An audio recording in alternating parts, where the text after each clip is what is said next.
Assalamualaikum warahmatullahi wabarakatuh. Saya Mahesa dari MIF 4A. Di sini saya akan mempresentasikan tugas infrastruktur enterprise tentang server enterprise.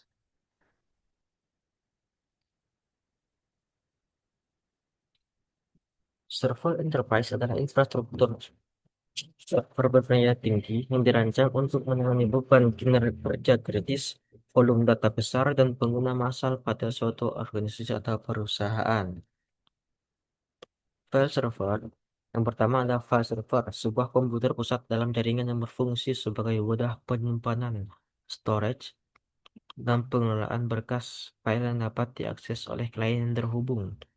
Konsep kerjanya menggunakan arsitektur client server, menerapkan akses control list ACL untuk mengatur hak akses pengguna, siapa yang boleh membaca, mengedit, atau menghapus berkas, terintegrasi dengan sistem backup otomatis.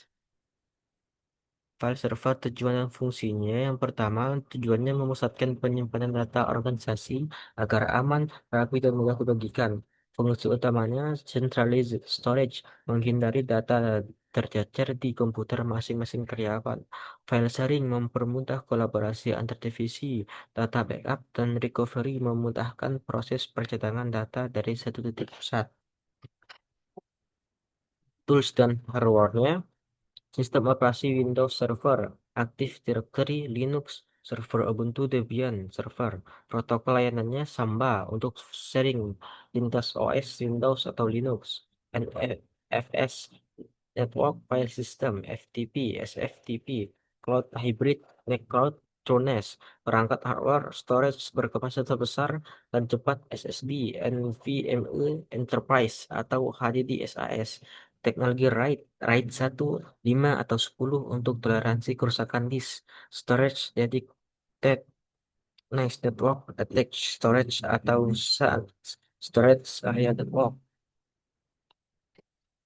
Yang kedua ada mail server, sistem komputer yang berfungsi sebagai kantor pos digital untuk mengurus proses pengiriman, penerimaan, dan penyimpanan surat elektronik atau email. Konsep kerjanya melibatkan protokol pengiriman, SMTP, dan protokol pengambilan pesan, POP3 atau IMAP.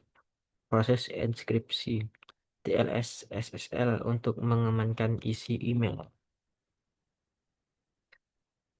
Tujuan dan fungsi mail server menyediakan media yang resmi yang mandiri, aman, dan menggunakan domain custom perusahaan, misal nama perusahaan.com.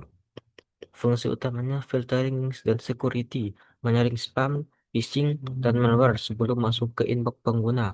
Message routing, memastikan email sampai ke tujuan yang benar, baik internal maupun eksternal. Storage management, mengelola kuota penyimpanan email tiap akun karyawan. Tools dan hardware-nya MTA, Mail Transfer Agent, Postfix, Exim, Sendmail, Webmail and Collaboration, Zimbra, Roundcube, Microsoft Exchange Server, Security atau anti-spam ya, Spam Assassin. Perangkat hardware-nya, prosesor CPU yang andal untuk memproses enkripsi dan pemindaian spam, RAM cukup besar untuk menangani antrian email atau mail queue, penyimpanan storage yang andal dengan skema backup harian. Yang ketiga ada DNS server atau domain name system. Ya, adalah sistem yang menerjemahkan nama domain yang mudah diingat manusia menjadi alamat IP address yang dimengerti oleh komputer. Konsep kerja seperti buku telepon raksasa di internet. Ketika kamu mengetik google.com, DNS mencari nomor IP-nya, misal 142.250.190.46 agar browser bisa terhubung. Tujuan dan fungsinya, tujuannya untuk mempermudah pengguna dalam mengakses layanan jaringan tanpa harus menghafal deretan angka IP address server yang rumit. Fungsi utamanya, name resolution, yaitu mengubah domain ke IP, forward DNS, dan sebaliknya, reverse DNS. Caching, menyimpan sementara data translasi agar pencarian berikutnya lebih cepat. Load balancing, distribusi trafik ke beberapa server replika menggunakan DNS round robin. Tools dan hardware-nya aplikasinya itu Bin 9 paling populer di lingkungan Linux. Windows Server DNS, Power DNS, Unbound atau DNS Max untuk skala lokal yang ringan.